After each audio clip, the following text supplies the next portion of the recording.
여러분, 저는 미래에셋증권 베트남 법인 코리안 데스크 팀의 김도연 매니저입니다.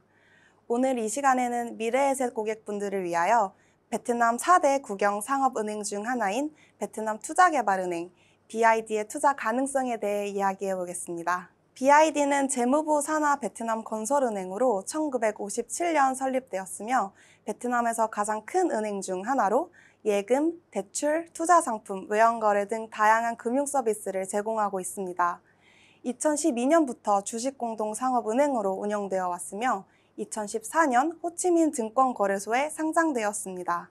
현재 베트남 국영은행인 SBB가 지분의 81%를, KB하나은행이 15%로 상당한 지분을 보유하고 있습니다. 이제 총 6개의 BID 투자 포인트에 대해 짚어보겠습니다. 첫 번째로 BID의 신용 점유율입니다. 2023년 3분기 기준으로 BID는 베트남에서 가장 큰 상업은행이라는 지위를 유지하고 있습니다. 총 자산은 2,130조억 등으로 이는 경제 전체 신용의 12.6%를 달하며 신용시장 점유율에서 선두를 유지하고 있습니다. BID의 신용 증가율은 지난 5년간 약 12%로 나타났습니다.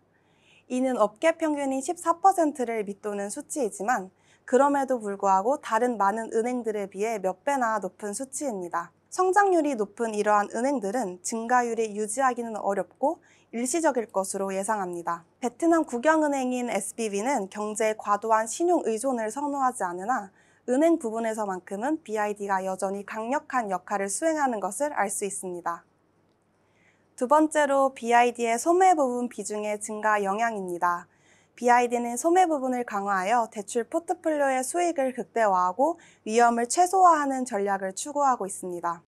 이로 인해 개인 대출 비중은 2019년 35.1%에서 2022년 44.2%까지 증가했습니다. 하지만 2023년 직면한 어려움으로 2024년에 예상되었던 소매 중앙화 프로세스의 일부 지연이 발생했습니다. 이러한 상황에도 불구하고 BID는 단기 대출에 집중하여 유동성 회복력과 수익성 사이의 균형을 유지하고 현재의 재무 상태를 안정시키기 위한 신중한 전략을 취하고 있습니다. 이러한 조치는 유동성 지표에 과도한 압력을 완화하면서 수익률이 낮은 상황에서도 탄력적인 조치를 취할 수 있게 돕고 있습니다. 다음 BID의 주요 강점으로는 자산 건전성이 있습니다.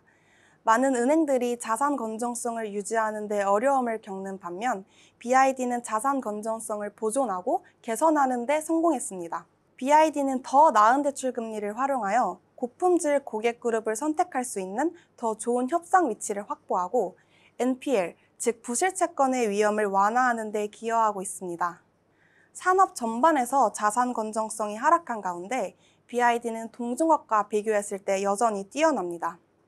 이는 BID가 어려운 상황에서도 견고함을 유지하고 은행 산업에서 믿을 만한 선택지로 자리매김하고 있다는 것을 알 수 있습니다. 경제 회복이 여전히 불투명한 가운데 BID는 2023년 3분기에도 대출의 질을 효과적으로 관리했습니다. NPL 비율은 1.6%로 총 NPL 비율은 3.5%로 안정을 유지했으며 대손충당금 비율은 158.4%로 상승했습니다. 네 번째 투자 포인트는 BID의 효율적인 자금 조달과 운용입니다. 은행의 기본 자금 공급원은 여전히 예금으로 3분기 말까지 이자 부담 부채의 약 77.5%를 구성하고 있습니다. 한편 은행의 당좌 예금 및 저축 예금은 2분기 말 이후 예금금리 하락과 함께 자금 조달 비용을 줄이는 회복 신호를 보이고 있습니다. 이러한 자금 구조의 변화는 은행이 자금 조달 비용을 최적화하고 당좌 예금과 저축 예금을 자본화하는 데 중요한 역할을 하며 더 균형 잡힌 지속 가능한 재무 상태를 달성하는 데 중요한 역할을 합니다.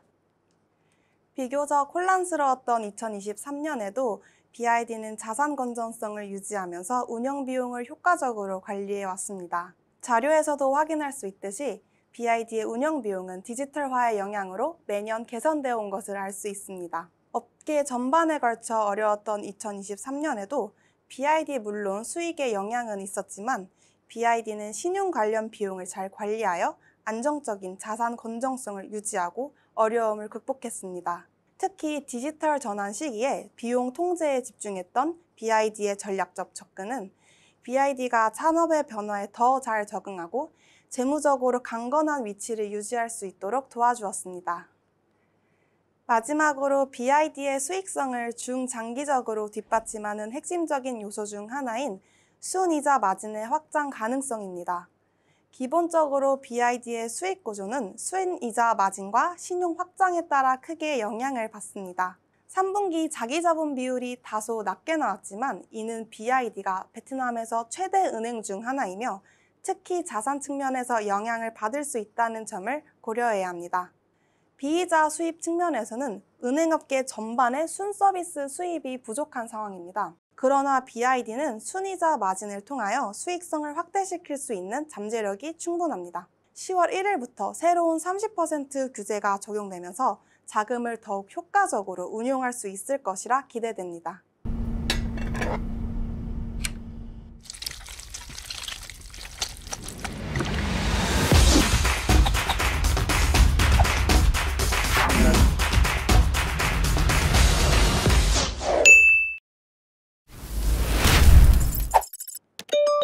이제 방향을 바꿔서 주요 리스크에 대해 이야기해 보겠습니다. BID는 경제가 불안정에 따라 부실 채권의 증가와 자본 조달의 어려움을 겪고 있습니다. 은행의 대출 규모는 경제 상황에 매우 민감하며 정부 소유 기업인 BID는 수익성을 높이는 것 이외에도 경제 회복을 지원하는 데 의무가 있기 때문에 제한이 있습니다. 자본 조달의 어려움으로 3분기 말 9.1%까지 유지되었던 자기자본 비율이 중기적으로는 지속 가능한 신용 성장을 방해할 수 있습니다. 따라서 최근 BID는 재무적 안정성을 강화하면서도 정부의 금융 지원의 의지를 보여주기 위해 주식 형태의 12.69%의 배당을 결정한 적이 있습니다. BID 은행에 대한 기회와 위험을 고려하여 목표 가격을 주당 44,900동으로 산정하였습니다. 이 평가는 BID 은행의 다양한 성과와 전망을 종합적으로 반영한 결과입니다. BID의 규모, 견고한 자산 건전성과 수익성, 베트남 국영은행인 SBB의 지원으로 전략적 이점과 철저한 품질 관리를 지니고 있다는 점이 BID의 큰 강점 중 하나입니다. 또한 베트남의 고속도로 자금 공급원으로 기능하며 전자고속도로 요금 징수를 처리하여 넓은 고객 데이터베이스를 접근할 수 있는 것으로 예상되며 이는 시장 참여와 운영 비용 향상에 도움을 줄 것으로 기대됩니다. 오늘 준비한 영상은 여기까지입니다. 다음 영상에서는 더 유익한 내용으로 찾아뵙겠습니다. 지금까지 미래에셋증권 베트남법인 김도연 매니저였습니다. 감사합니다.